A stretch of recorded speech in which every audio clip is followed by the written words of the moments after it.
Assalamu alaikum muhterem milletteşlerimiz. Türlü tübeklerde yaşauşçı halkımız tırmışındaki vakıgalar bilen tanıştırığımızı devam ederiz. Siz de hürmetli tamaşaçılarımız, öz haberlerinizni hem vakıgalarını yollay alasız. Adresimiz ekranlarda. Endi Instagram aşağı biz gün sayın Tatarlar tapşırığının al haber bile tanıştırıp durabız. Birge bolayık. Bugünkü çıkarılışta. Кемеровда татар шахтерлары яшәеше. Нәк менә шушында Красная Горка, Кызыл тауда 300 ел элек беренче таш күмер тапканнар. Мәдәрис Агъләмовка багышланган шигъри спектакль. Яшьләр башлаганнар бу мәдәриснең шәкертләре түгел, аннан соңгы буын яшьләр игътибар иткәннәр, димәк инде бу башлангыч башлана дигән сүз. 40 ел үз һөнәренә тугры журналист Рәйсә Бикмөхәммәтова. Allah'a şükür, şundi mine yaktı kişiler bizni ürettiler, şundi matur dünyanı kurduk. Стәрлебаштан оста куллы Диния Уилданова. Пенсияга чыккачка нәрсә эшләп утырасың? То кыягаз, то лента, то менә әлеге дә баягы резина дигән кебек. Вараксинода татар мәдәнияте үзәге ачылды. Атнага 2 тапкыр җыела, без монда татар биюләрен өйрәнәбез, башкорт биюләрен, башка халык биюләрен дә өйрәнәбез. Kuzbaska 300 yıl. Bu vakıganı Tatarlar birinci halkara şahtörlar Sabantoy bilen beyram etti. İndi bilgenibizçe Tatar halkı dünya boylap sibilgen. Kübrek ağır hizmet yolundan tuğan yakların kaldırıp çıkıp gitkenler alar. Kemerov ülkesinde şahtörlar bilen bulgan işaraşularda biz buna tağın bir kat inandık. Kemerov ülkesinde gımri töşe şahtörlarının hali nişik. Koylardan kilip tüplengenler, kıskasalarının yazmışları hakkında Şahtörlar Kolasının Leysene Sadırdinova reportajında. Шахтер эше иң авыр, иң хәвефле һөнәрләрнең берсе. Шахтада алдагы сәгатьтә яки минутта нәрсә буласын белмисең. Җир астында берничә 100 метр тирәнлектә булганда бу хакта уйларга вакыт та юк. Иң мөһиме ныклы рухлы булырга кирәк. Бу шахтерлар сүзе. Мин Пермдә эшләдем. Кизеловский угольный бассейн деп аталайында, Кизелда, значит, эшләдем мин анда 20 ел. И мин хәзердә, значит, топливно-энергетический комплекса эшлим, значит, главный научный сотрудник булып горный институтта. Из династии шахтеров. Отец у меня 47 лет проработал в шахте. Я уже 25 лет. Всем шахтерам, что равнялись спуски подъемом, чтоб без травм, и все семьи радовались отцам, родителям и матерям. Әйе, һәркемнең үз тарихы. Шахтерлар династиясы дигән сүзләр монда еш яңгырады. Нинди генә авыр хезмәткә алынсалар да, татар халкы горур булып кала белгән. Моңын да онытмаган. Әлеге хезмәт хакында җырларда җырланган. Шахтер егете күмер чаба, вак итеп кисәген, гомрем булып Таш басмаса, ташламам жан кисәгем. Нашла Бүген зур вакыйга, нәкъ менә төрле өлкәләрдән, җирләрдән җыелган шахтерлар очраша. Хәзер без нәкъ менә Донбасстан килгән милләттәшебез янында. Ну, очень приятно, что нас так встречают. Для нас это неожиданно, для жителей Донбасса. Бекзор Рахмет. Сколько лет работали? 37 в шахте. Без шахтерларыбызның тормышы белән кызыксынып яннарыннан китмәдек. Юлыбыз Кузбасста беренче таш күмер чыга башлаган җиргә. Без Кемерово шәһәрендә, нәкъ менә шушында Красная Горка, Кызыл тауда 300 ел элек беренче таш күмер тапканнар. Мин үземне нәкъ менә шул вакыттагы шахтерлар янында сыман хис итәм. Монда тавышы да, барсы да эшләнгән. Аннан соң ни өчен Кызыл тау? Нәкъ менә шушында табылган күмер кызыл төстә булган. Теге янып торган. Шуның өчен аны Красная Горка, Кызыл тау дип атаганнар.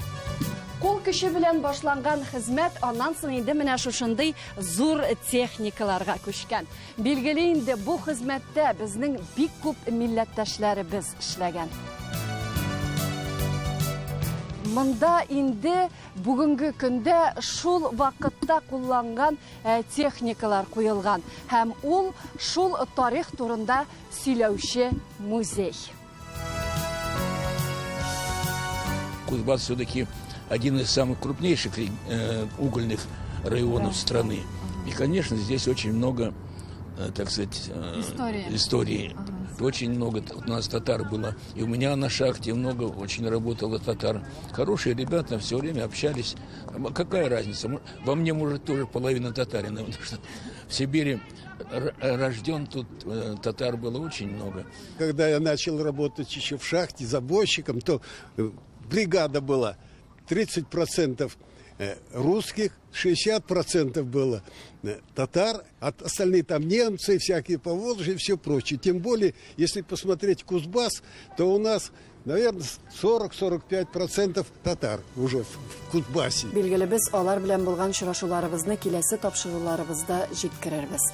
Ләйсәнә Сидретдинова, татарлар, Кемерово өлкәсе.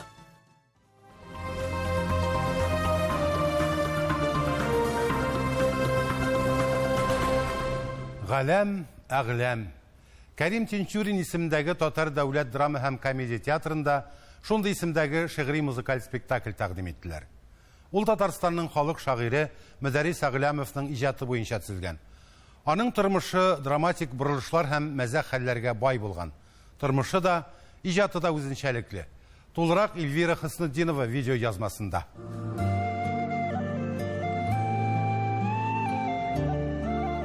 Төп менә бу китапларында салынган төп орлык, ул да булса милләт тойгысы. Ул һәр вакыт милләт тел өчен борчылып яши. Бу аның иҗатында да чагылыш таба. Фәлсәфәче, гысьянчы, нәни гигант, маргинал, шүрәле, әкә, табигать баласы дигән исемнәре була аның. Кичкенәдән үк бер дә гади бала түгел инде. Аны безгә килгән кунаклардан бу кем булыр икән дип уйлыйлар инде, әйтәләр. Ул шундый җор сүзле, шундый мәхәббәт белән матур итеп кенә сөйләшә. Бер вакытта бер кешегә авыр сүз әйтмәй, ну ачу килгән кеше булса инде ул туп-туры итеп әйтә. Ошондой кешеләр белән утырмаyan белән, күрәсәң сен кайсы сүз белән, әмма ләкин рухы белән ул күптәнгән шундый кешеләр. Бу көнне Тинчурин театрында Мөдәррис Әгләмовны искә алдылар. Очрашуда Татарстан язучылары, шагыйрьнең туганнары, артистлар. Үзенчәлекле шәхес белән бәйле кызыклы хәлләр, аның турында истәлекләр яңгырады. Аның бер шигырен мин укып шаккаткан идем. Ул аны 13-14 яшьләрдә язган булган икән. Сабан туе турында инде. Дошманнар таптаса илеңне, сорамый син батыр идеңме? Мәйдан кысыла йөрәкләр, бирмә илеңне. Бирмә. Әҗәп шигырь. 13-14 яшьтә ул инде өлгергән шагыйрь булган. Мөдәррис Әгләмовның шигырьләре кабатланмас. Шуңа да бүген аны Тукайның дәвамчысы дип атадылар. Күпләрне шагыйрь турында булачак китапның язмышы кызыксындырды. Кул язмасы әзер, киләсе елга дөнья күрер дип сүз бирде Язучылар берлеге рәисе Рәкаил Зайдулла. Мөдәррис Әгләмов дигән гений шәхесенә Татарстанда игътибар җитә дигән фикердә тормыйм. Әгәр дә Мөдәррис Әгләмовның иҗатын өйрәнеп чыксалар, бүгенге көндә никадәр актуаль һәм киләчәктә дә актуаль булачагын аңласалар, башка төрлерәк сөйләгән булырлар иде. Яшьләр башлаганнар бу Мөдәрриснең шәкертләре түгел, аннан соңгы буын яшьләр игътибар иткәннәр, димәк, инде бу башлангыч башлана дигән сүз. Сәхнәдә Мөдәррис Әгләмнең 50 яшьлек юбилееннан үсекләр. Ул вакыйгада Тинчурин театрында узган. Менә аның 50 яшьлек юбилеенда аның иң югары ноктасы булды иҗатның. Иң югары ноктасы, чөнки инде 60 яшь тулганда ул инде шәрләгән иде. Шул кичәдә бик моңсу булган иде. Менә бу 50 яшендә аның тантаналы кичә иде. Шуңа күрә без кичәгә таянып инде шул форманы калдырып, әмма аны яңартып эшләргә уйладык. Не надо, кадрлы сыйы. Бу шигъри музыкаль спектакль генә түгел, монда пластика хәрәкәт бик күп. Биюләрне хореограф Марсель Нуриев куйган. Эзләнүләр, пластик яктан хәрәкәт эзләү, шигырьнең мәгънәсен пластика аша бәлки биреп карау минем өчен шәхсән бу үзенчәлекле бер дәрес булды, үзенчәлекле эзләнү булды миңа актриса буларак. Тамашачыга да менә шушы безнең эзләнүләр кызык булсын инде.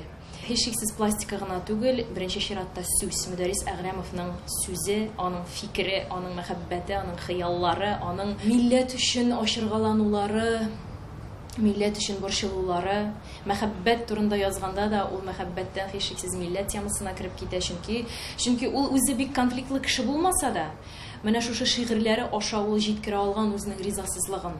Хаклык эзләмә, йөрәк талпынганда. Мөдәррис Әгъләмнең шигырьләрен һәркем үзенчә ача ала. Премьерага әзерлек барышында артистлар шагыйрьнең бөтен иҗаты белән танышкан. Шигырьләрне үзләренә туры килгәне сайлап алганнар. Беренче чиратта әлеге шигырьләрдә гади генә мәхәббәт түгел. Аларда ничектер үзенчәлекле һәм әлбәттә инде үземә якын сүзләр бар, мәгънәсе дә үземә якын. Һәм әлеге шигырьдәге ситуация минем тормышымда да булды. Бунты беренче шигырь. Икенчесе дөньядагы менә бу вазгыять дип әйтик, һәм инде дөньядагы менә шушы хәзерге вакыттагы афәткә туры килә торгандыр миңа калса, һәм шуңа күрә мин аны шушы афәткә багышлап дип әйтик, сайладым дип әйтсәк тә була.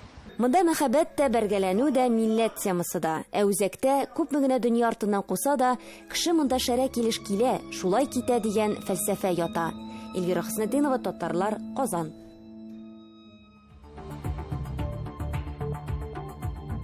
Хөрмәтле тамашачыларыбыз, сез Татарлар тапшыруын карыйсыз. Программабызның икенче өлешендә. 40 ел үз һөнәренә тугры журналист Рәйсә Бикмөхәмәтова. Аллага шөкер, шундый менә якты кешеләр безне өйрәттеләр, шундый матур дөньяны күрдек. Стәрлебаштан оста куллы Диния Уилданова. Пенсиягә чыккач, нәрсә эшләп утырасың? То кыягаз, то лента, то менә әлеге дә баягы резина дигән кебек. Вараксинуда татар мәдәнияте үзәге ачылды. Атнага 2 тапкыр җыела, без монда татар биюләрен өйрәнәбез, башкорт биюләрен, башка халык биюләрен дә өйрәнәбез. Журналист профессия булудан бигрәк яшәү рәвеше ул. Син һәр чак яңалыклар, вакыйгалар үзәгендә туктаусыз эзләнүдә. Ерак юллар, кызыклы кешеләр белән очрашу, аралашулар, редакциядә генә була торган үзенә бер мөхит. Петропавловск шәһәрендә яшәүче милләттәшебез Рәйсә Гариф кызы Бикмөхәмәтова да журналистның үз сәләтенә ия булуын раслый. 40 елга якын ул үзенең якташлары турында сюжетлар төшерде. Аның хакында тулырак Әдилә Төхбәтова сөйләр. Рәйсә Гариф кызы Петропавловскида сугыш вакытларыннан соң тимер юлчылар гаиләсендә туа. Әтисе Гарифулла Мамлютов фронтовик, 2 сугышта катнашкан. Бик иртә Бибикамал әнисез калгач, олы кызы буларак Рәйсә бөтен эштә әтисенә булышкан. Кечкенәдән шигырьләр бик күп яза. Газеталарда басылган, хәтта өлкә телеканалына интервьюга да чакырганнар иде. Ул вакытта журналист булу теләге дә туа. Мәктәпне бетергәч, мин Алматыга, Казгу, Казанский государственный университет, журфакка барып кирдем. Курканым. Конкурс. Аллага шөкер, шундый менә якты кешеләр безне өйрәттеләр, шундый матур дөньяны күрдек. Практикада Сахалинда булдым, Казакстан елларында, ансын илләрендә. Студент елларында кинокамерага төшерергә, интервьюлар үткәрергә, бераз зарисовкалар ясарга өйрәнә. Университетны тамамлагач, туган ягына Петропавловск шәһәренә кайта. Телестудияда балалар, яшьләр тапшырулар редакторы була. Петропавлга килгәч, яшьлек редакциясенә мине куйдылар. Эшләдем шунда. Бик кызык менә вакыт ие, бик кызык вакыт ие. Бу вакытта үзенең тормыш иптәше белән дә танышты. Минем әнием вафат булганда, әтим тагында өйләнде, Мария Сергеевна Белюкова дигән, тоже фронтовичка. Ул туганнарын кунакка чакырды. Ул әйтә, карале, җегетләр мәйдан. Икенче көн килсәм, ниндидер менә шундый ботинкалар тора ишек төбендә. Кирсәм, бер җегет шундый матур тора. Рафаэль әйтә. Бу Рәйсә, бу Фарид, танышыбыз. Шулай танышып, шулай бергә булдык, күп ел. Бер генә кызыбыз бар, Әлфия дигән. 40 елга якын өлкә телеканалында эшләгән Рәйсә Бикмөхәммәтова күп кенә документаль фильмнар төшергән. Якташлар очерклары нигезендә китап нәшер итә. Анда күренекле якташлары язмышлары турында сөйли. Казакстанда яшәүче татарлар һәм ватанны саклаучылар турында китаплар да авторы. Журналистикадан тыш ярты гасырга якын дуслык татар-башкорт иҗтимагый үзәген җитәкләгән иде. 88 елы беренче инде Меня, значит, Ришат Шакиров, Митхат Усманович Сутюшев, завод Кираның башлыгы, Рашида Газизовна Давлетгильдеева, беренче школның директоры. Аны мине чакырып, командировкага безне җибәрделәр Казанга, Ришат Шакирович белән. Барып кайтыгыз. Ришат Шакирович Татарстанда торган, ул белә, айда карап Сабантуй кылырсыз кайткач. 88-89 елда беренче Сабантуй кылдык. Халык bir вакыт bilmәгән, күрмәгән кешеләр бәрі дә килеп, стадион завода Кирова тулган халык, атлар, шабалар. Ансын татар гармунны каяндыр авыллардан килделәр, безнең авылдан. Ул беренче Сабантуй булды. Бүген Казакстанның мактаулы журналисты Татарстан Республикасының атказанган мәдәният хезмәткәре Рәйсә Бикмөхәммәтова лаеклы ялда. Нигездә кызы Әлфия янында, даласы да чит илдә яши, оныклар тәрбияләү белән шөгыльләнә. Туган ягына кайтып, Рәйсә Гариф кызы безгә дә вакыт тапкан өчен без бик рәхмәтлебез. Әдилә Тухбатова, Татарлар, Петропавловск шәһәре, Казакстан.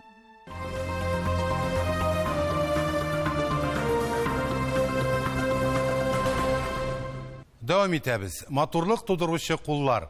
Гадәттә авыл җирендә гомер итүче татар хатын-кызларның эше бихисап була. Ләкин уңган хуҗабикәләр барысына да өлгерергә өйрәнгән. Башкортстанның Стәрлебаш районы Куганакбаш авылында яшәүче Диния Вилданова озак еллар башлангыч сыйныф укытучысы булып эшли. Шул ук вакытта чигү һәм бәйләү белән шөгыльләнә. Бүген лаеклы ялда булган милләттәшебез заманнан калышмый. Кул эш яки handmade өлкәсендәге яңалыкларны белеп, өйрәнеп барырга тырыша. Оста куллы Диния Вилданованың эшләренә хәбәрчебез Миләүшә Латыйпова кызыгып кайтты.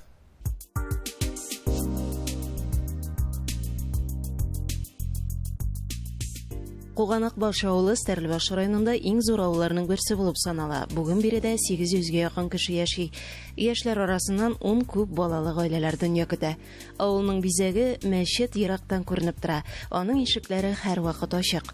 Гөрләтеп дөнья көтүче милләттәшләребез Куганакбаш тарихын онытмыйча саклап калырга тырыша.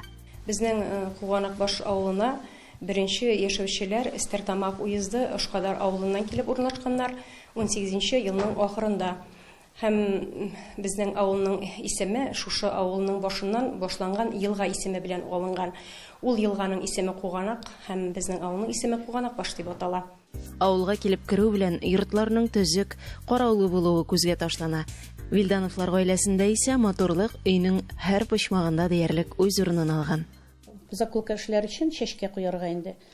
Менә аның тиз генә солы бар, менә шундый.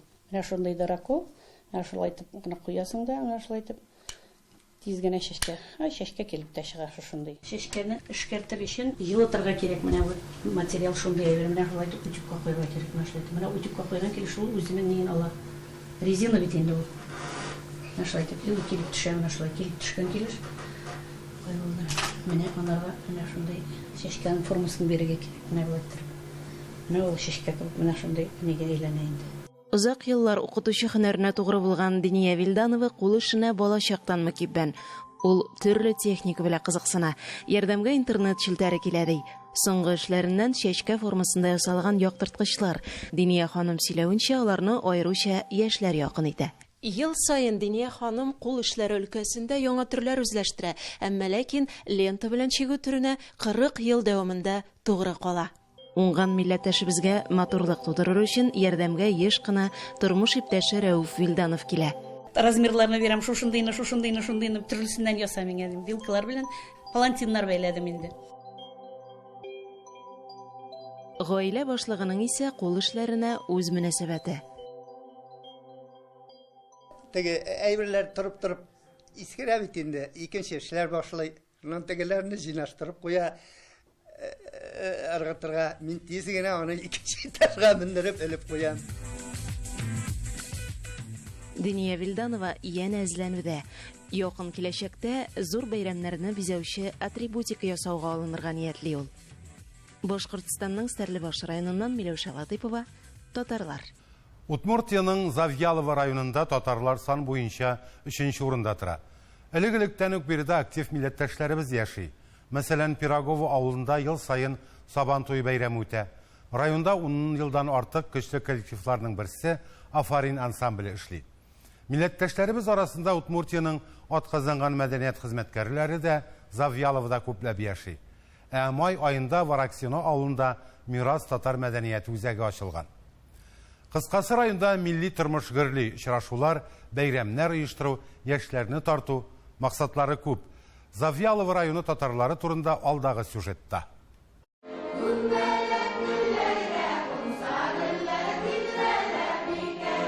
Завьялова районында барлыгы 4000-гә якын татар яши. Милләттәшләребез һәрвакыт актив булган. Мәсәлән, Пирогово авылында бүгенге көнгә кадәр Сабантуй бәйрәме оештырыла. Милли эшмәкәрләр ярдәм итә. Атнага берничә тапкыр очрашырга да вакыт таба апа-абыйлар. Җыелышабыз шулай бәйрәмнәргә инде бергәләп уздырырга тырышабыз. Менә хәзер Вараксинага безне чакырып алдылар. Сәләтлеләргә бай Завьялова районы. Рәхилә Тимкина Октябрьский поселогына 70-нче еллар башында күченеп килгән. Хезмәт юлын медицина белән бәйләгән, буш вакытын сәхнәдә чыгыш ясауга, милли тормышка багышлаган. Аларак гармон уйный торган идем. Инде үзебезнең булган татарлар белән татарча җырлаганда мин анда гармон уйнап, менә шулай кереп киттек инде. Балалар белән, үзебез семьябыз белән без конкурсларда катнашкан без бар районны инде анда 2нче урын алганыбыз бар семья белән шулай. 10 елдан артык районда Афарин бию ансамбле эшли. Җитәкчесе Светлана Юртова. Удмуртиядә бер генә милли чарада алар катнашыннан башка узмый. Яшьләр дә, өлкәннәр дә ансамбльгә яратып йөри.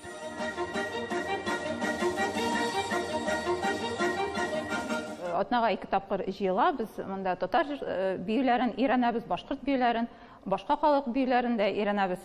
Быел Вараксина авылында Мирас татар мәдәнияте үзәге дә ачылды. Милли оешма җитәкчесе Эльвира Хасанованың планнары зур. Киләчәктә әлеге үзәк Завьялова татарларын берләштереп, телебез, мәдәниятебез сагында торырга тиеш ди ул. Сабан туйларда катнашабыз. Аннан соң төрле конкурслар оештырабыз. Менә безнең монда сводный отрядлар бар инде. Менә руководитель шул отрядның ул әйтә, менә бит Корбан бәйрәм алда. Әйдәгез без шул балаларга сводный отрядта сөйләйек, нәрсә ул Корбан бәйрәм дип. Хәзер менә әзерләнәбез шуңар. Шундай кичәләр уздырырга. Районда милли үзәк аеруча яшь гаиләләр өчен кирәк. Алсу Әхмәдиева Пирогово авылында яши. Яшь әнине Афарин ансамблендә шөгыльләнергә чакырганнар. Үзе белән кечкенә кызын да йөртә. К сожалению, я в детстве не выучила татарский язык. И когда у нас открылся Центр татарской культуры, я очень обрадовалась, потому что появилась возможность вместе с детьми и самой изучать татарский язык. Мы сразу же стали с младшей дочкой учить стихотворение небольшое, шуточное, и вместе в процессе изучения стихотворения изучали с ней слова. Эшчән җитәкчеләр, актив милләттәшләребез булганда, милли оешма эше дә гөрләп барыр. Беренче зур максатлары да билгеле. Районның Вараксина авылында да Сабантуй уздыру. Удмуртиядән Назир Нигманов, Эльвира Вахитова, татарлар. Бүгенгә менә шулар, хөрмәтле тамашачыларыбыз. Без һәр вакытта сезнең белән элемтәдә. Без көн сайын төрле төбәкләргә сибелеп яшәүче татар халкының уй-фикерләрен, көн күрешен чагылдырган видеоязмалар тәкъдим итәбез. Авырлыкларга бирешмичә, бердәм булып яшик. Сау булыгыз.